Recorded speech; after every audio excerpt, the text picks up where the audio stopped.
नमस्कार दोस्तों, आप सभी का मेरे YouTube channel the next step education में स्वागत है। हम भक्ति मूवमेंट्स वगैरह पढ़ रहे थे, तो कल हमने ये देखा था कि जो आपके ये शिव नटराजन की मूर्ति बनाई गई थी, ये आपके चोला किंग्स के द्वारा 10th सेंचुरी के दौरान बनाई गई थी।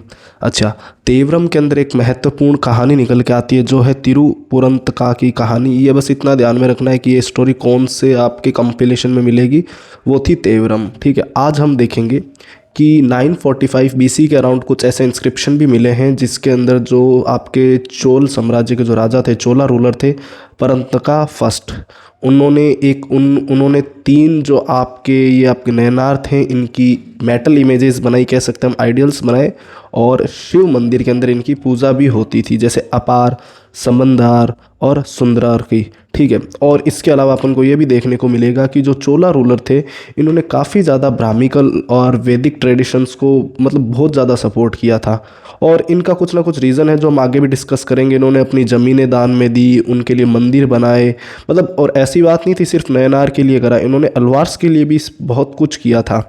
देखो, जैसे चिदम्बरम है, तंजावुर है, और गंगा कोंडा चोलापुरम है, ये आपके यहाँ पर इन्होंने मंदिर वगैरह काफ़ी कुछ बनाया। अच्छा, चोल जो साम्राज्य के जो राजा हुआ करते थे, ये ऐसा क्यों कर रहे थे?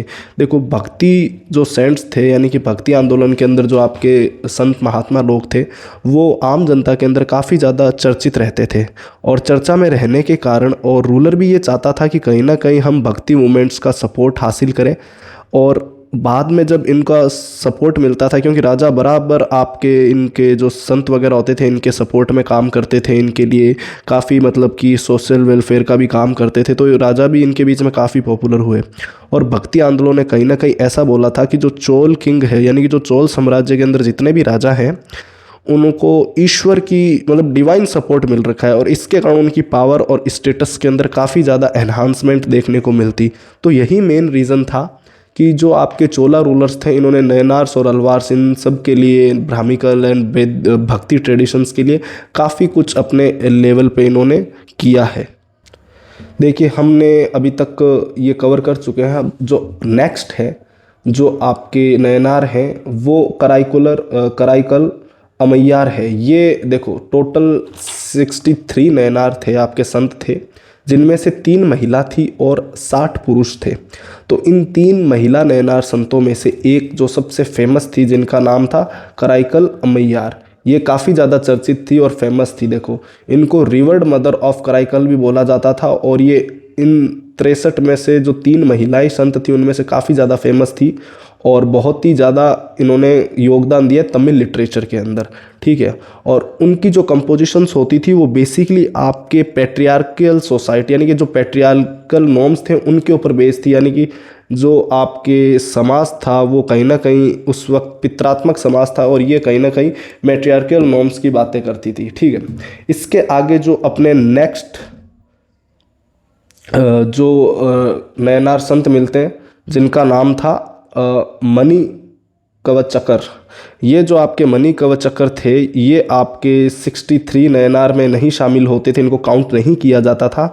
लेकिन जो इनका कार्य था, वो 8th वॉल्यूम ऑफ तिरुमुरई, और ये किसके द्वारा लिखी गई? देखो, तिरुमुरई जो कंपाइलेशन है, ये आपके लिखी गई है नाम्बियार दार और नाम्बी के द्वारा। ठीक है, और किसके, ये नाम्बियार नाम्बी किसके पुजारी थे? ये राजा राज चोल फर्स्ट के ये थे।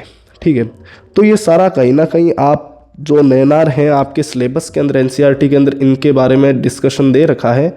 और आगे जो हम देखेंगे, वो अलवार्स के बारे में देखेंगे, बारी दर बारी। अलवार्स जो विष्णु के उपासक होते थे, उनको अलवार कहा गया है।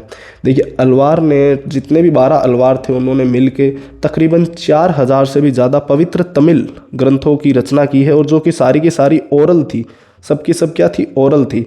ठीक है, और इनको बाद में रिटन और कंपाइल किया गया था नलयारा दिव्य प्रबंधनम के द्वारा। हाँ, ये कौन थे? देखो, ये एक व्यक्ति थे जिन्होंने जितना भी ये तमिल ओरल जो था कंपाइलेशन, इनको रिटन फॉर्म में किया था। ठीक है, और इसके बाद में ये जो आपके अलवार्स के द्वारा रचा गया ये जो कंपाइलेशन था, इनको कहीं ना कहीं तमिल वेद बोला गया था। क्यों? क्योंकि जैसे ब्राह्मिकल सोसाइटी के अंदर जितना 4 वेदों का महत्व था, उतना इन अलवार के द्वारा रचना की गई जो ग्रंथ थे, उनका भी उतना ही महत्व था। इसीलिए हमने उनको तमिल का वेद भी बोला गया है। कल अपन अल्वार्स के बारे में और देखेंगे और आने वाले सेक्शन से आप जुड़े रहिए। धन्यवाद।